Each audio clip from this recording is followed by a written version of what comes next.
வணக்கம். கர்த்தருக்குள் பிரியமான சகோதர சகோதரிகளை உங்கள் அனைவரையும் கர்த்தருடைய வீட்டெழுதலின் காலை வேளையில ஆண்டோடைய சமூகத்துல ஆண்டோடைய வார்த்தையோடு சந்திக்க கர்த்தர் தந்த கிருபைகளுக்காக கர்த்தருக்கு நன்றி செலுத்துகிறேன்.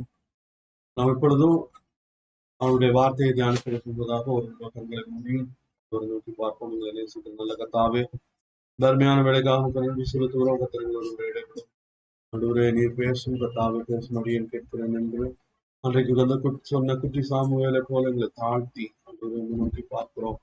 ஒரே பேசுகிறடி என் முற்றிலுமாக மறைத்துக் கொள்ளும் கர்த்தர் மாத்திரம் வெளிப்படும் எல்லா துதி கனமையும் நீர் எடுத்துக்கொள்ளும் இயேசுவின் நாமத்தில் ஜெபங்களும் பிதாவே, ஆமென். கர்த்தருடைய பரிசுத்த நாமம் மகிமைப்படுவதாக. ஆண்டவருடைய வார்த்தைகளை நாம் ஆண்டவருடைய வாழ்க்கையில் நடந்த சம்பவங்களை ஒவ்வொன்றாக தியானித்துக் கொண்டிருக்கிறோம்.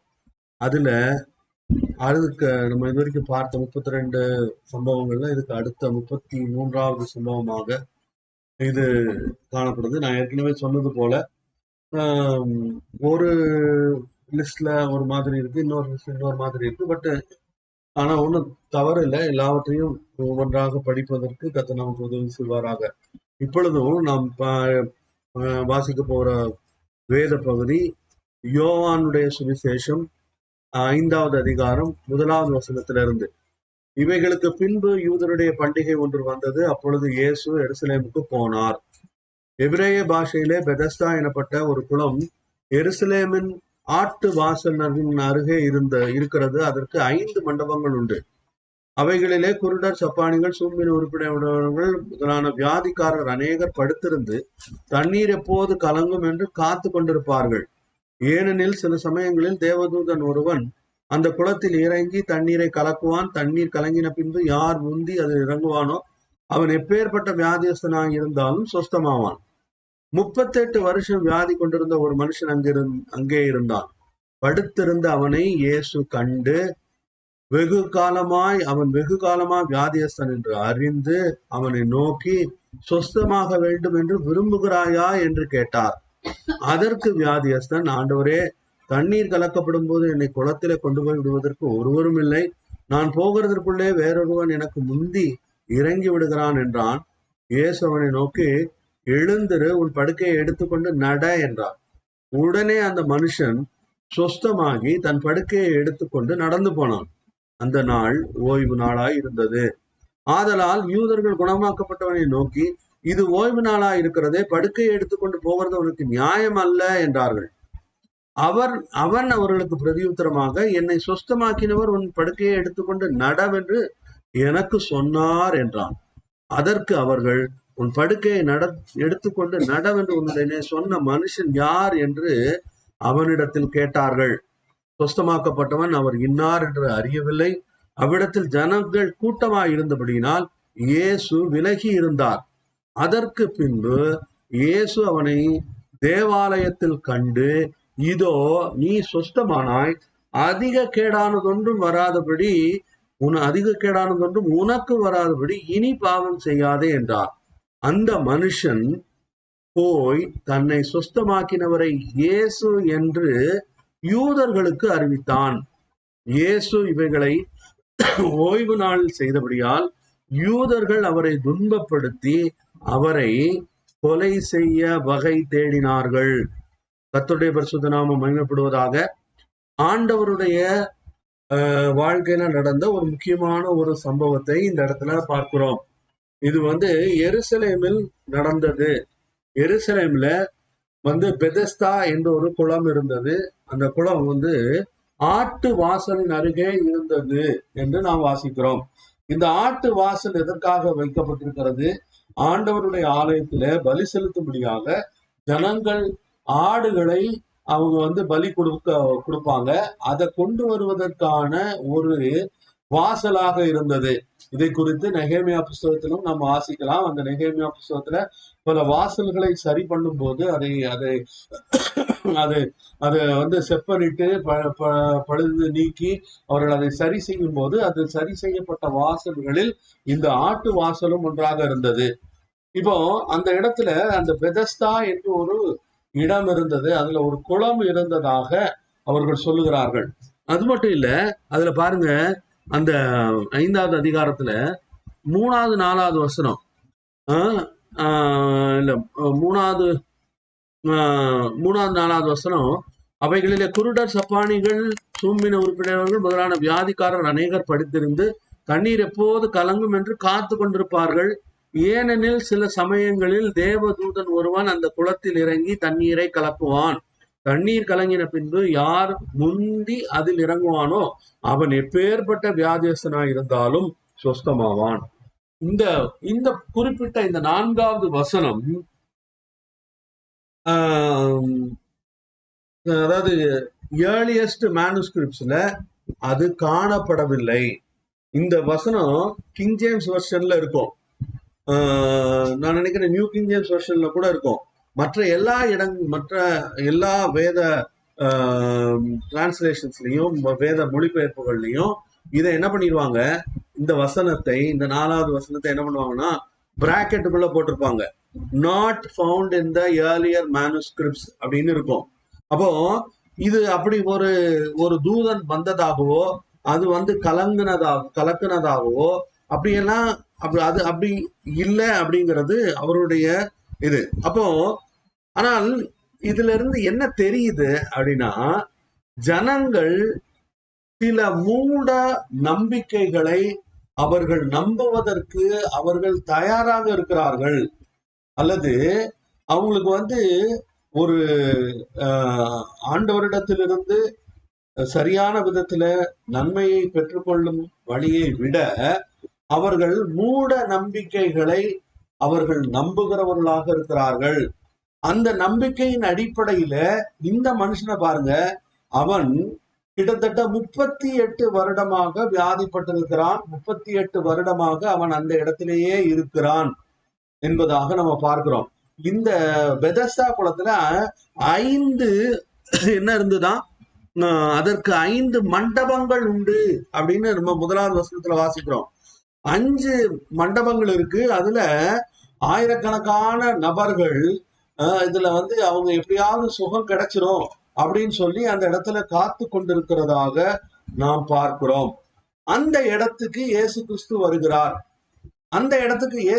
வருகிறார். வந்து இவனை பார்க்கிறார். இவனை பார்த்து படுத்திருந்த, அது வந்து எத்தனாவது வசனம், 6வது வசனம், படுத்திருந்த அவனை இயேசு கண்டு வெகு காலமா வியாதியஸ்தன் என்று அறிந்து அவனை நோக்கி சொஸ்தமாக வேண்டும் என்று விரும்புகிறாயா என்று கேட்டார். இந்த மனுஷன் இவன் வந்து 38 வருஷமாய் அந்த இடத்துல இருக்கிறான். அதை இயேசு கிறிஸ்து அறிந்தார். அவனுக்கு அதை யாரு அவனை பத்தி ஆண்டவர்கிட்ட சொல்லியிருந்தா அப்படின்னா, அவருக்கு யாரும் சொல்லவில்லை. ஏனென்றால் இயேசுவுக்கு யாரும் எதையும் சொல்ல தேவையும் இல்லை. அவர் எல்லாவற்றையும் அறிந்தவராக இருந்தார். அவர் வந்து ஆண்டவர் வெறுமன அவர் வந்து தேவனுடைய குமாரனாக மட்டுமல்ல, அவர் என்ன பண்றாரு இந்த நேரத்துல, அவர் அந்த இடத்துல எப்படி செயல்படுகிறார், அவர் பரிசுத்தாவியானவருடைய துணையினால் அவர் வந்து இந்த மனுஷன் இத்தனை வருஷமா வியாதிப்பட்டிருக்கிறான் என்பதை அறிந்தவராய் அவனிடத்தில் ஆண்டவர் போகிறார்.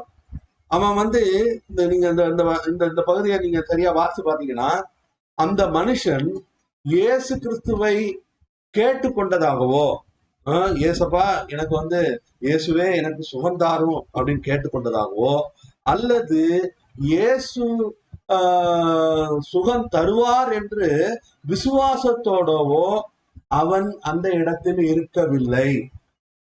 அவனை இயேசுவே தன்னிச்சையாக தேடி போய் அவனுக்கு சுகத்தை கொடுக்கிறார். 38 வருஷமா அந்த இடத்துல இருக்கான். அப்படின்னா இயேசு பிறப்பதற்கு முன்பதாகவே அவன் அந்த இடத்துல அங்க காத்துட்டு இருக்கான். அவனுக்கு அந்த சுகம் கிடைக்கவில்லை.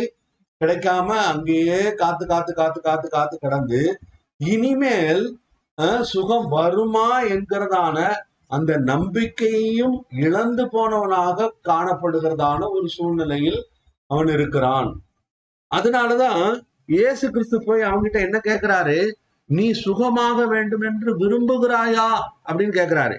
இது வந்து ரொம்ப அபத்தமான ஒரு கேள்வியா தோணுது. ஏன், அவனுக்கு வந்து அவன் இத்தனை வருஷமா அந்த இடத்துல இருக்கான். அந்த இடத்துல இருக்கிறதே எதுக்காக தான் இருக்கான்?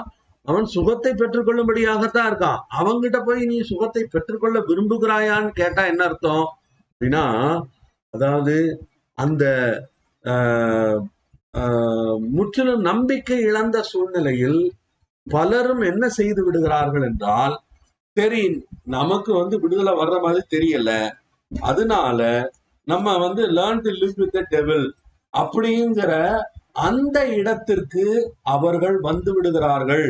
அநேகருடைய வாழ்க்கையில பல பிரச்சனைகள் தீராமல் நெடுங்காலமாக அதுல இருந்து அவங்களால விடுதலை பெற முடியாம, அதுல இருந்து அதை சரி பண்ண முடியாம, அதை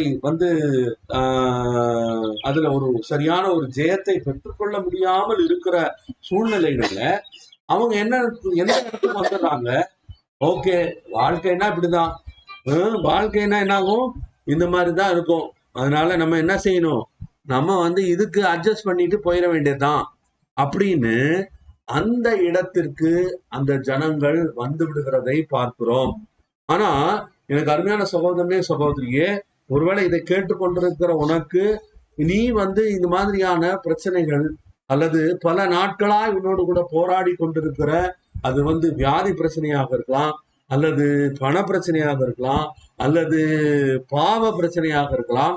எந்த பிரச்சனையாக இருந்தாலும் சரி, அதிலிருந்து நான் விடுதலை பெற முடியாது, இது அது இது இது வாய்ப்பில்லை, இத்தனை வருஷமா நான் காத்து கடந்துட்டேன், இது வரைக்கும் வரல, அதனால இனிமேல் இதுவரைக்கும் வராத இந்த சுகம், இதுவரைக்கும் வராத இந்த விடுதலை, இதுவரைக்கும் வராத அந்த ஜெயம் இனிமேல் வரப்போவதில்லை, அதனால நான் இதோடவே காலத்தை கழித்துக் கொள்கிறேன் என்று ஒருவேளை நீ அப்படி ஒரு தீர்மானம் பண்ணி இருந்தா, இந்த காலை வேளையில ஆண்டவருடைய வார்த்தை உன்னை நோக்கி வருகிறது.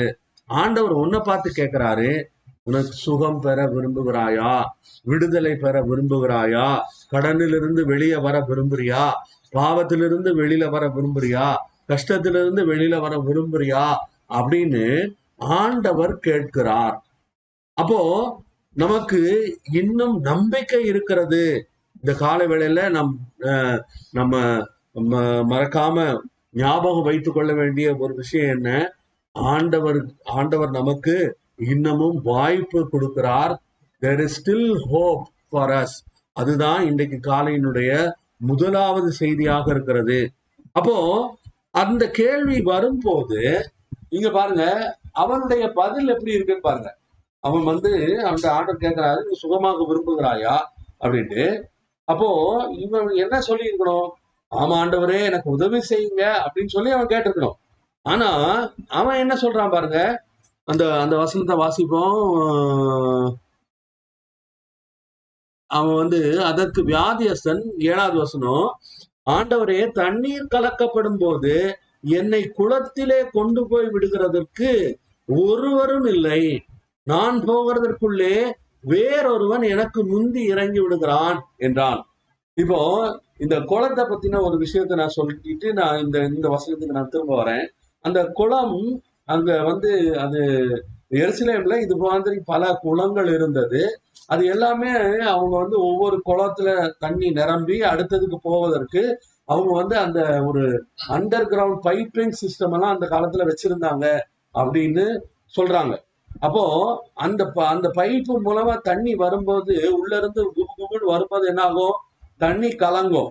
அதை என்ன இவங்க நினைச்சுக்கிறாங்க, தேவனுடைய தூதன் கலக்கிட்டான் அப்படின்னு நினைச்சு.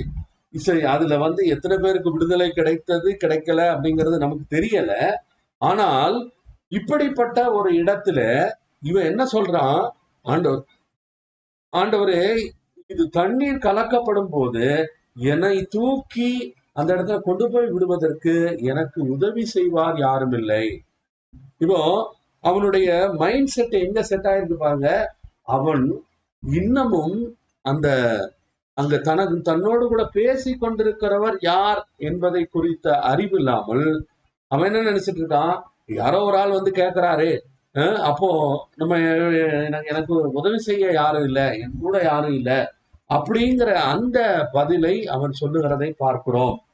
ஆனால் நமக்கு முன்பதாக ஆண்டவர் நம்மோடு கூட இடைபடுகிறார். அப்போ ஆண்டவர் நம்மோடு கூட பேசும்போது ஆண்டவர் சொல்லுகிற வார்த்தையை மட்டும் கீழ்ப்படிந்தால் நமக்கு பெரிய ஒரு விடுதலையையும் பெரிய ஒரு ஜெயமும் பெரிய ஒரு சந்தோஷமும் நமக்கு காத்திருக்கிறது. இப்போ இதை கேட்ட உடனே இயேசு கிறிஸ்து என்ன பண்றாரு? இயேசு அவனை நோக்கி 5வது அதிகாரம் 8வது வசனம் வாசிக்கிறேன். இயேசு அவனை நோக்கி, எழுந்திரு, உன் படுக்கையை எடுத்துக்கொண்டு நட என்றார். எழுந்திரு, படுக்கையை எடுத்துக்கொண்டு நட. இயேசு கிறிஸ்துவனுடைய வாயிலிருந்து மிக தெளிவான ஒரு கட்டளை பிறக்கிறது. அந்த கட்டளை பிறந்த கட்டளையினுடைய வல்லமை எப்படிப்பட்ட வல்லமையா இருக்கிறது? 38 வருஷமாய் வியாதிப்பட்டிருந்த அந்த மனிதன் தன்னுடைய படுக்கையை தானே எடுத்துக்கொண்டு அந்த இடத்திலிருந்து காலி செய்யக்கூடிய அளவுக்கு வல்லமையோடு ஆண்டவருடைய வார்த்தை வருகிறது. இன்றைக்கும் ஆண்டவருடைய வார்த்தைக்கு அதே வல்லமை இருக்கிறது. அதை நம்ம என்ன செய்யணும்? நம்ம அதை நம்பி ஏற்றுக்கொள்வது மட்டுமே நம்முடைய கடமையாக இருக்கிறது. அதை மட்டும் செய்தா போதும். ஆண்டவர் அவர் விரும்புகிற அந்த விடுதலையை, அல்லது நாம் விரும்புகிற, நாம் ஏங்கி தவித்துக் கொண்டிருக்கிற அந்த விடுதலையை நாம் சுதந்திரித்துக் கொள்ள அது நமக்கு உதவி செய்கிறதா இருக்கிறது. இப்போ இந்த இடத்துல அங்கதான் ஒரு சின்ன ஒரு ட்விஸ்ட் ஆரம்பிக்குது. என்ன? அங்க பாருங்க, உடனே அந்த மனுஷன் சுஸ்தமாகி தன் படுக்கையை எடுத்துக்கொண்டு நடந்து போனான். அந்த நாள் ஓய்வு நாளாய் இருந்தது. இப்போ இயேசு கிறிஸ்து இங்க பண்டிகைக்கு வந்திருந்தார் என்று நம்ம ஆரம்பத்திலேயே அந்த 5வது அதிகாரம் 1 வசனத்துல பார்க்கிறோம். எருசலேம்ல 3 பண்டிகைகள் நடக்கும். அந்த 3 பண்டிகையில ஏதாவது எல்லா பண்டிகைக்கும் வரணும், வர முடியலன்னா கூட ஏதாவது ஒரு பண்டிகைக்கு கண்டிப்பாக they should be physically present அப்படிங்கிறது ஆண்டவர் அவர்களுக்கு கொடுத்த கட்டளையாக இருக்கிறது. இயேசு கிறிஸ்து நியாயப்பிரமாணத்தை அதை மாற்றி கிருபையின் பிரமாணமாக புதிய உடன்படிக்கையை ஸ்தாபிக்கும்படியாகத்தான் இயேசு கிறிஸ்து வந்திருந்தாலும் கூட ஆண்டவர் அந்த வார்த்தையை கீழ்ப்படுகிறவராக, ஆண்டவருடைய வார்த்தைக்கு கீழ்ப்படிந்தவராக அவர் என்ன பண்ணாரு? அவர் எருசலேமுக்கு வந்திருந்தார். வந்த சமயத்துலதான் இந்த மனுஷனை பார்த்து இவனுக்கு விடுதலையை கட்டளையிடுகிறார். அதுலயும் ஆண்டவருடைய வார்த்தைக்கு கீழ்ப்படிந்து வந்த இயேசு இங்க அவர் என்ன செய்யறாரு? ஓய்வு நாள் அன்று இந்த மனுஷனை குணமாக்குகிறார். அது உடனே அவங்களுக்கு அந்த ரிலீஜியஸ் அத்தாரிட்டிஸுக்கு இது ஏற்றுக்கொள்ள முடியாததாக இருக்கிறது. எப்பவுமே ரிலிஜன் அது அவங்களுடைய ரூல்ஸ் அண்ட் ரெகுலேஷன், ரிச்சுவல்ஸ் அதுலதான் அவங்க முக்கியத்துவம் கொடுப்பார்களே ஒழிய அவர்களுக்கு ஜனங்களுக்கு ஒரு விடுதலை வந்தது அல்லது ஜனங்களுடைய வாழ்க்கையில ஒரு மாற்றம் வந்தது அப்படின்னு சொன்னா அதை ஏற்றுக்கொள்ள எந்த ஒரு மதமும் அது ஏற்றுக்கொள்ளாது. இந்த யூத மதமும் அதற்கு விதிவிலக்கு அல்ல. அதுல பாருங்க, இவன் எழுந்து சுகமாகி நடந்து படுக்கையை எடுத்துக்கொண்டு நடந்து போறான். அங்க உள்ள யூதர்கள் குணமாக்கப்பட்டவனை நோக்கி, இது ஓய்வு நாளா இருக்கிறது, படுக்கையை எடுத்துக்கொண்டு போகிறது உனக்கு நியாயம் அல்ல என்றார்கள். அப்போ அந்த மதம் அவர்களை எந்த அளவுக்கு பித்து பிடிக்க வைத்திருக்கிறது என்பதை இதிலிருந்து நாம் தெரிந்து கொள்ள முடியும். அவங்க என்ன செஞ்சிருக்கணும்? நியாயமா என்ன செஞ்சிருக்கணும்? இத்தனை வருஷம் 38 வருடமாய் அவன் வியாதிப்பட்டவனாய் இருக்கிறான் அப்படிங்கிறது அந்த ஜனங்களுக்கு தெரிந்திருக்கும், 100% தெரிஞ்சிருக்கும். அதனாலதான் அவன்கிட்ட கேட்காங்க, நீ எப்படி இன்னைக்கு நடந்து போகலாம் அப்படின்னு. ஆனால் உண்மையில் அவர்கள் என்ன செய்திருக்க வேண்டும்? அவனோடு கூட அவனுக்கு ஆண்டவர் கொடுத்த அந்த விடுதலையை, ஆண்டவர் கொடுத்த அந்த சுகத்தை, ஆண்டவர் கொடுத்த அந்த ஜெயத்தை அவர்கள் கொண்டாடி இருக்க வேண்டும். ஆனா இங்க என்ன நடக்குது பாருங்க, அதுக்கு நேர் மாறான ஒரு சம்பவம் இங்கு நடைபெறுகிறதை பார்க்கிறோம். அவங்களுக்கு இது பொறுக்க முடியல, இதை ஏற்றுக்கொள்ள முடியல. ஏன் ஏற்றுக்கொள்ள முடியல? இப்படி இயேசு கிறிஸ்து அவர் சுகமாக்குகிறார், அதுலயும் ஓய்வு நாள்ல சுகமாக்குகிறார் அப்படின்னு சொன்னா ஜனங்கள் இயேசு பக்கத்துல போயிட்டா இவர்களுடைய மதிப்பும் மரியாதையும் சமுதாயத்தில் குறைந்து விடும். இன்னும் சொல்ல போனா இவர்களுடைய வாழ்க்கையில் வருமானம் காணாமல் போய்விடும். அதனால அவங்க என்ன பண்றாங்க, அவர்கள் இதை மிக கடுமையாக எதிர்க்கிறதை பார்க்கிறோம். அப்போ எப்போதுமே இது எல்லா மதங்கள்லயும் இதுதான் நடக்குது. இப்போ ஆண்டவர் அந்த மனுஷனுக்கு விடுதலை தராரு. ஆனால் அதை இவர்களால் என்ன பண்ண முடியல, அதை ஜீரணித்துக் கொள்ள முடியவில்லை. அந்த மனுஷனை இவங்க என்ன பண்ணல, அவங்க ஒரு பொருட்டாகவே எண்ணவில்லை. 38 வருஷமா வியாதியா கிடக்கான், இவனை என்னத்துக்கு நம்ம அதனால அவனோட கூட அவனுடைய விடுதலையில் அவர்களால் சந்தோஷப்படவும் முடியவில்லை. இது முழுக்க முழுக்க முழுக்க உலகத்தினுடைய சட்ட திட்டங்களை உள்வாங்கி கொண்டு அந்த ஆண்டவருடைய அன்பிற்கு இடமே இல்லாமல் வெறுமன பணம், வெறுமன பதவி, வெறுமன அதிகாரம், இதை மட்டுமே முக்கியமாக கொண்டு, அதை மட்டுமே நோக்கமாக கொண்டு அவர்கள் செயல்படுகிறவர்களாய் காணப்படுகிறார்கள். இதுதான் இந்த இதுல ரொம்ப ஒரு மிக பரிதாபமான ஒரு காரியமாக இருக்கிறது. அங்க பாருங்க, இங்க என்ன நடக்குது, உன் படுக்கையை எடுத்துக்கொண்டு நட என்று உன்னுடனே சொன்ன மனுஷன் யார் என்று அவனிடத்தில் கேட்டார்கள். இப்போ அவங்களுக்கு தெரியும், இந்த யூத மக்களுக்கு இது நல்லா தெரியும், ஆண்டவர் தான் சுகம் கொடுத்தாரு அப்படிங்கிறது அவங்களுக்கு தெரியும், இயேசுதான் சுகம் கொடுத்தாருன்னு தெரியும். ஆனா ஒண்ணும் தெரியாத மாதிரி அவங்க கிட்ட கேக்குறாங்க. அப்போ அதுக்கு அவன் என்ன பண்றான் பாருங்க, சொஸ்தமாக்கப்பட்டவன் அவர் இன்னார் என்று அறியவில்லை, அவ்விடத்தில் ஜனங்கள் கூட்டமாய் இருந்தபடியால் இயேசு விலகி இருந்தார். இயேசுவுக்கு இந்த மாதிரியான சேட்டை பண்றது அவருக்கு ரொம்ப இஷ்டமான ஒரு காரியம். அவர் அவர் இதுக்கு முன்பதாக அவரை என்ன பண்ணாங்க, அவருடைய அந்த ஊர்க்காரங்க, நாசரேத்து ஊர்க்காரங்க அவரை பிடித்து என்ன பண்ணாங்க, கொண்டு போய் மலை உச்சியிலிருந்து தலைகீழ தள்ளிவிடணும்னு சொல்லி முயற்சி பண்ணும்போது ஆண்டவர் அவர்களை விட்டு அந்த இடத்தை விட்டு அவர் விலகி போனார். இந்த இடத்துல இவங்க செயல்படுறாங்க அப்படின்ன உடனே இயேசு கிறிஸ்து தன்னை அப்படியே ஒழித்துக் கொள்கிறார். அதுக்கப்புறம் பாருங்க என்ன நடக்குது, அதற்கு பின்பு இயேசு அவனை தேவாலயத்தில் கண்டு, இதோ நீ சொஸ்தமானாய், அதிக கேடானதொன்றும் வராதபடிக்கு என்ன செய்யாதே, அதிக கேடானதொன்றும் வராதபடிக்கு இனி பாவம் செய்யாதே என்றார். இங்க பாருங்க, இது ஆண்டவர் எருசலேம் தேவாலயத்துக்குள் எருசலேம்ல இருக்கிறார், அதிலும் பண்டிகை காலத்தில் இருக்கிறார். பண்டிகை காலத்தில் ஆயிரக்கணக்கான ஜனங்கள் அந்த இடத்துல வருவாங்க. ஆனால் இயேசு கிறிஸ்து என்ன பண்றாரு, அவனுக்கு சுகம் கொடுக்கிறார், பின்பு மறைந்து கொள்கிறார். அதுக்கப்புறம் திரும்ப அவனை கண்டுபிடித்து அவன்கிட்ட போய் என்ன சொல்றாரு, ஏன் நீ சொஸ்தமானாய், அதிக கேடானவர்கள் செய்யாதபடி இனி பாவம் செய்யாதே என்றார்.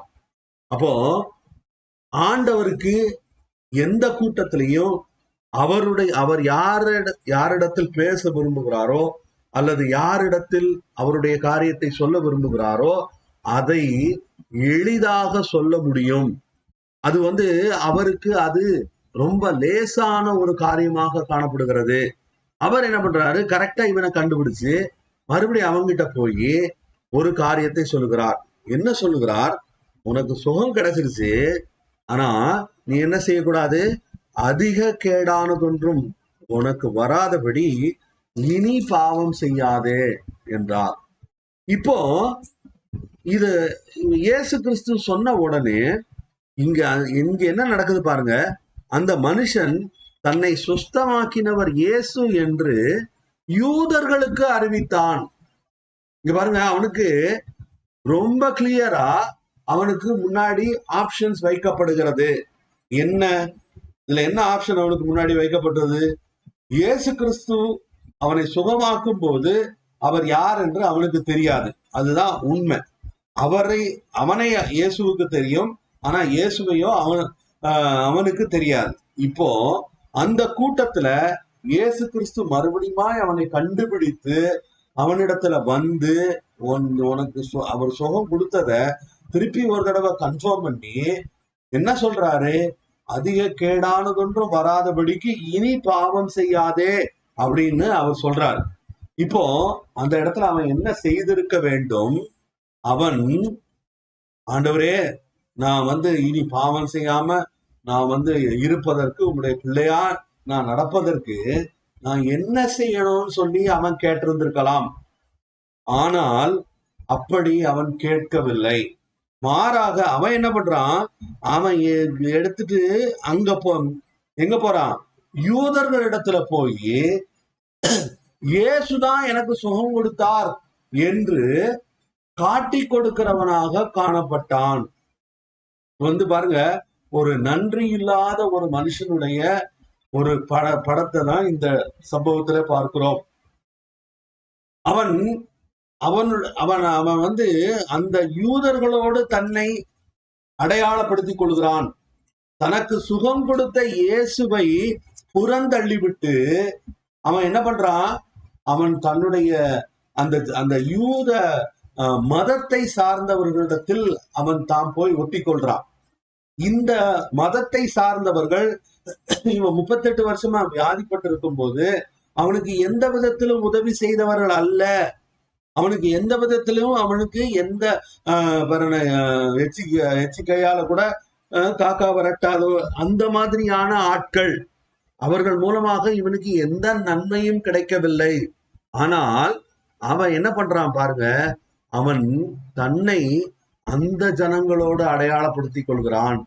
அவன் நியாயமா என்ன செஞ்சிருக்கணும், 38 வருஷமா நான் வியாதிப்பட்டிருந்தேன், இயேசு என்னை தேடி வந்தாரு, என்னை ரட்சித்தாரு, எனக்கு சுகம் கொடுத்தாரு, அது ஒரு ஓய்வு நாள் அன்னைக்கு, அதுவும் ஒரு பண்டிகையின் மத்தியில எனக்கு சுகம் கொடுத்தாரு, ஆண்டவர் நல்லவரே, நான் இயேசுவோடு பயணிப்பேன் அப்படின்னு சொல்லி அவன் தீர்மானித்து இருந்திருப்பானால் அவனுடைய நிலவரம் வேறு மாதிரியாக இருந்திருக்க கூடும். ஆனால் அவன் என்ன பண்றான், அவன் தன்னை அந்த யூத மதத்தாரோடு அடையாளப்படுத்திக் கொள்கிறான். இதுக்கு காரணம் என்ன அப்படின்னு கேட்டீங்கன்னா, அவனுக்கு ஆண்டவர் சுகம் கொடுத்தார், அது உண்மை. ஆண்டவர் ஏன் அவனுக்கு சுகம் கொடுத்தாரு அப்படின்னா, அதுக்கு ஒரே ஒரு காரணம் தான் இருக்க முடியும். That is because of God's sovereignty. அதாவது அவர் யாரிடத்துல விரும்புகிறாரோ அவரிடத்தில் அவர் கிரியை செய்வதற்கு அவர் வல்லவராயிருக்கிறார். அவங்க கிறிஸ்தவங்களா தான் இருக்கணும்னு அவசியம் இல்லை. அவர் ஆண்டவருடைய பிள்ளைகளா இருந்தாதான் ஆண்டவர் பேசுவாரு, அவங்களுக்கு உதவி செய்வார் என்பது இல்லை. அவர் விரும்புகிற யாருக்கும் அவரால் உதவி செய்ய முடியும். அதை நம்ம புரிந்து கொள்ளணும். அப்படிங்கிறதுக்காக தான் அவன் சுகத்தை கேட்காத ஒரு மனிதன், இயேசுவை நம்பாத ஒரு மனிதன் அவனிடத்தில் அவராக போய் அவனுடைய கதையெல்லாம் சொல்லி அவனை தேடி போய் அவனுக்கு விடுதலையை கொடுக்கிறார். ஆனால் அந்த மனுஷன் என்ன பண்றான், அந்த இயேசு கிறிஸ்துவனுடைய அன்பை அவன் உணராதவனாக, அல்லது இயேசு கிறிஸ்துவின் அன்பை உணர்ந்தும் கூட அவனுக்கு என்ன புரியல, ஆண்டவர் யாருங்கிறது அவனுக்கு புரியல. இவ்வளோ பெரிய ஒரு அற்புதத்தை எனக்கு செய்தாரே, நான் அவருக்கு என்னுடைய வாழ்நாளெல்லாம் நான் நன்றியோடு இருக்க வேண்டுமே அப்படிங்கிற அந்த இடத்திலிருந்து அந்த இடத்துல இருந்திருக்கணும். அவன் அப்படிதான் அவன் செயல்பட்டு இருக்க வேண்டும். ஆனா என்ன பண்றான் பாருங்க, அவன் தன்னை இந்த ஜனங்களோட. அப்போ அதுக்கு காரணம் என்ன, அவன் அடிப்படையில் அவனுக்கு சுகம் கிடைத்தது, ஆனால் என்ன கிடைக்கவில்லை, மன மாற்றம் அவனுக்கு கிடைக்கவில்லை. அவனுக்கு வியாதியிலிருந்து விடுதலை கிடைத்தது, ஆனால் அவனுடைய பாவத்திலிருந்து அவனுக்கு விடுதலை கிடைக்கவில்லை. அவன் அவனுடைய இவ்வளவு நாள் கட்டுறது அந்த மிசரி, அதுல இருந்து ஆண்டவர் அவனை விடுதலை ஆக்கினாரு.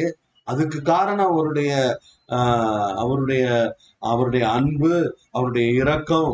ஆனால் அது அவனுடைய வாழ்க்கையில் மாற்றத்தை உண்டு பண்ணவில்லை. அநேகருடைய வாழ்க்கையில பாத்தீங்கன்னா இயேசு கிறிஸ்து அநேக அற்புதங்களை அவர் அன்னைக்கு செய்யறாரு, இன்னைக்கு செய்துட்டு தான் இருக்காரு. முன்ன பின்ன தெரியாத ஜனங்கள், அவர்கள் இயேசு கிறிஸ்துனா யாருன்னே தெரியாத ஜனங்கள் இயேசு கிறிஸ்துவின் மூலமாக நன்மைகளை பெற்றுக் கொள்ளுகிறவர்கள் இன்றளவும் இருக்கத்தான் செய்கிறார்கள். ஆனால் அவர்களுக்கு என்ன அன்பார்ச்சுனேட்லி என்ன நடக்குது? அவர்கள் தங்களுடைய இருதயத்துல இந்த மனமாற்றத்தை பெற்றுக்கொள்ளாமல் போகிறார்கள். தனக்கு ஒரு நன்மை கிடைச்சது அப்படின்னு உடனே அவங்க என்ன பண்றாங்க? அந்த நன்மையை மட்டும் எடுத்துக்கொண்டு அந்த நன்மையை தந்தவரை அவர்கள் என்ன பண்ணுகிறார்கள்? விட்டு விடுகிறார்கள். Receiving the gift and not the giver. அதுதான் இவனுடைய வாழ்க்கையிலும் நடந்தது. அதன் நிமித்தமாக எனக்கு என்ன தோணுது அப்படின்னா, இந்த மனுஷன் இயேசு கிறிஸ்துவை சிலுவையில் அறைவதற்கும் அவன் முன்னணியில நின்றிருந்திருக்க கூடும். ஏன்னா அவனை பொறுத்த வரைக்கும் என்ன தோணுது? அவனுக்கு அவனுடைய சமுதாயத்தால் அவன் ஏற்றுக்கொள்ளப்பட வேண்டும். அவனுடைய சமுதாயத்து மக்கள் அவனை மதிக்க வேண்டும். அவனுடைய சமுதாயத்தின் மக்கள் அவனை ஒரு மனுஷனா ஏற்றுக்கொள்ளணும். ஏன்னா இவ்வளவு நாள் அவனை யாரும் மனுஷனாவே மதிக்கல. இவ்வளவு நாள் அவனை அவன் ஒரு இந்த உலகத்துல பிறந்திருக்கான், ஒரு மனுஷன் அப்படின்னு அப்படி கூட யாரும் மதிக்காத அவனுக்கு இப்ப சுகம் கிடைத்த உடனே அவனுக்கு என்ன வருது?